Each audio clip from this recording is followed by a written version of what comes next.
Have you ever walked out of a doctor's office and thought, what just happened? It feels like you just went through some kind of speed dating round you were totally unprepared for. Well, you are definitely not alone. Today, we're going to break down how to take that rushed and, let's be honest, often frustrating 15-minute appointment and turn it into a truly productive conversation about your health. All right, let's get right into it. You know the feeling, right? The moment you walk in, you can almost hear it, a giant clock counting down, ticking away the precious seconds you have to get your questions answered. It creates a ton of pressure, not just for you, but for your doctor too. But what if you could take control of that clock instead of letting it control you? So let's start by really digging into the problem. Why is this 15-minute window such a huge challenge for so many of us? It's not just a feeling, there are real, actual consequences when communication breaks down in that short amount of time. Now have a look at this. While a majority of people in primary care say they're satisfied, that still leaves a massive group. We're talking nearly 40% who walk away feeling not so great. And check out non-primary care. Like when you see a specialist, it's a coin flip. Only half are very satisfied. We know communication is the single biggest driver of patient satisfaction, so this right here tells us there's a huge opportunity for things to get better.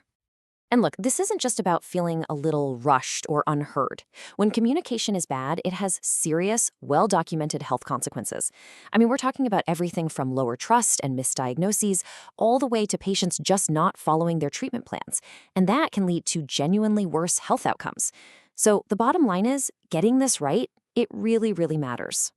So how do we fix it? Well, the answer might actually be simpler than you think. What if patients and doctors aren't really on opposite sides of the table? What if they're actually looking for the exact same thing?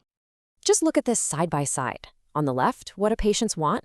Respect, to be listened to, clear explanations, and to be involved. Makes sense. Now, on the right, what do physicians want? They want clear information from us, a focus on what's most important, and meaningful interactions. Do you see the overlap here? It's incredible. Both sides are basically just craving clarity and the real connection. And this, right here, is the big aha moment. This is the heart of the solution. A doctor's visit shouldn't be a transaction. It needs to be a partnership. Both people in that room fundamentally want the same thing: clear, respectful communication and a shared goal of getting you healthier. The mission, then, is to build that partnership, even if you've only got 15 minutes. Okay, so let's get practical. How do we actually do this? Well, your power to completely change the dynamic of your visit starts long before you ever step foot in that exam room. It all begins with a little bit of prep. Here are the 4 absolute keys. First up, set your goals. What are the top 2 or 3 things you absolutely need to address? And here's a pro tip: frame them as questions. Second, describe your symptoms. Use that classic who, what, when, where, why method. Third, if you're tracking data like blood pressure or blood sugar, summarize it. Don't bring in a novel, bring the headline. And finally, gather your essentials: your meds, your calendar to book that next appointment, and maybe even a friend or family member for support. Now this is what doctors often hear all day long. It's vague, right? It forces them to become a detective, asking a dozen follow-up questions just to get the basic facts, all while that 15-minute clock is just ticking away. It's not a great starting point. Now compare that to this. Wow. That's not just a complaint. That's a story. It gives the doctor critical information right away: the specific location, the symptoms like stiffness, the timing, and maybe most importantly, the impact it's having on your life. This is the kind of clear, prepared statement that completely transforms the entire conversation from the get-go. Okay, so you've done your homework. You're prepped and ready to go. Now for the main event. You're in the room.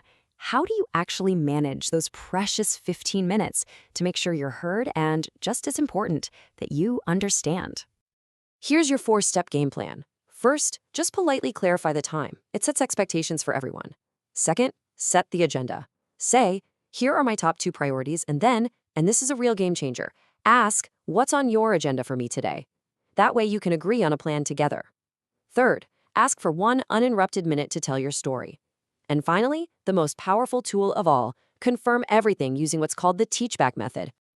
So what is this teach-back thing I keep mentioning? Honestly, it is beautifully simple. After your doctor explains the plan of action, you just repeat it back to them in your own words. It's not a test, it's just a simple check to make sure the communication was clear and that you're both leaving on the exact same page. And if you're wondering why this is so incredibly critical, get this. Research shows that patients forget between 40 and 80% of medical information almost immediately after hearing it. And of the stuff we do remember, nearly half of it is wrong. I mean, that is just a staggering statistic. And it is precisely why Teachback isn't just nice to have, it's absolutely essential.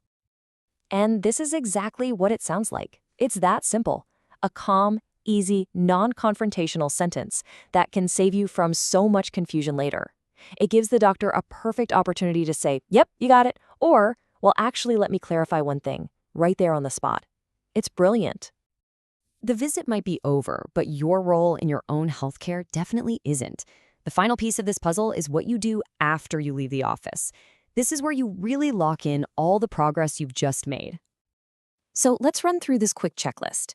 First, try to schedule your next appointment before you even leave. Easy win. Next, make sure you know exactly who is handling what, like labs, referrals, and who's going to call you with results. Then, of course, you've got to follow through on the plan and keep a running list of questions for your next visit so you're always one step ahead. And finally, don't be shy about providing some honest feedback. Most doctors' offices really do want to improve. You know, when you put all of these pieces together, the prep before, the strategy during, and the follow-up after, something really fundamental starts to shift. It's more than just having a slightly better appointment. It's about completely changing your role in your own health journey. And this is the ultimate goal right here. You move from being a passive recipient of care, someone things just happen to being an active, engaged partner. You're no longer just a name on a chart. You are a co-creator of your own health plan, working side by side with your doctor toward the same goals. So, as we wrap up, I'm going to leave you with this question to chew on. After everything we've talked about, what is the single biggest change you're going to make to take charge of your next doctor's visit? Really think about it, because mastering that 15-minute conversation, that can truly change your health for the better. It's that important.